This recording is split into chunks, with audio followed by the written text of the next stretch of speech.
बिस्मिल्लाहिर्रहमानिर्रहीम। अस्सलाम वालेकुम नाज़रीन, A1 टीवी के साथ मैं हूं माहिन अली और मैं हूं अनम नकवी। सबसे पहले न्यूज हेडलाइंस। पंजाब असेंबली में हंगामा आराई, बजट पेश ना हो सका। इजलास आज 1 बजे फिर होगा। स्पीकर परवेज इलाही ने इजलास की कार्रवाई चीफ सेक्रेटरी IG की पेशी से मशरूत कर दी। सूबाई हुकूमत ने चीफ सेक्रेटरी और IG पुलिस को पेश होने से मना कर दिया। गुज़श्ता रोज स्पीकर ने रूलिंग देते हुए अता तारड़ को ऐवान से निकाल दिया था। वज़ीर आला पंजाब हमजा शहबाज का कहना है, स्पीकर आइन को पामाल कर रहे हैं। ये सूबे के अवाम को बजट से महरूम रखना चाहते हैं। अपनी जान पर हमला कराने वाले के सामने IG और चीफ सेक्रेटरी को क्यों पेश करें। सूबाई वजीर अवैस लगारी बोले, आज बजट हर सूरत में पेश और मंजूर करके दिखाएंगे।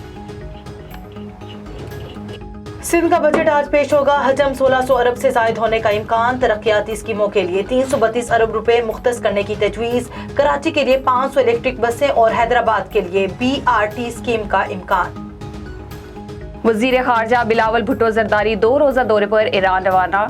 बिलावल भुट्टो की ईरानी सदर हममनसब और दीगर अहदेदारों से मुलाकातें करेंगे। 2 तरफा ताल्लुकात और खित्ते की सूरत हाल ज़ेरे गौर आएगी।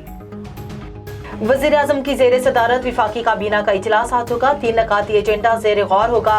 अंडर इनवाइसिंग इम्पोर्ट और इसके सद्देबाब पर ब्रीफिंग दी जाएगी। डेस्का ज़िमनी इंतखाबात से मुतालिक पेशरफ्त रिपोर्ट पेश की जाएगी। 16 जून को पाकिस्तान के FATF ग्रे लिस्ट से निकलने का कभी इम्कान। FATF का इजलास आज से बर्लिन में शुरू होगा। पाकिस्तान ने FATF की 34 में से 32 शराइत पूरी कर दी। A1 टीवी से फिल वक्त इतना ही। मजीद अपडेट्स के लिए देखते रहिए A1 टीवी। A1 टीवी, सब पे नजर, अंदर की खबर।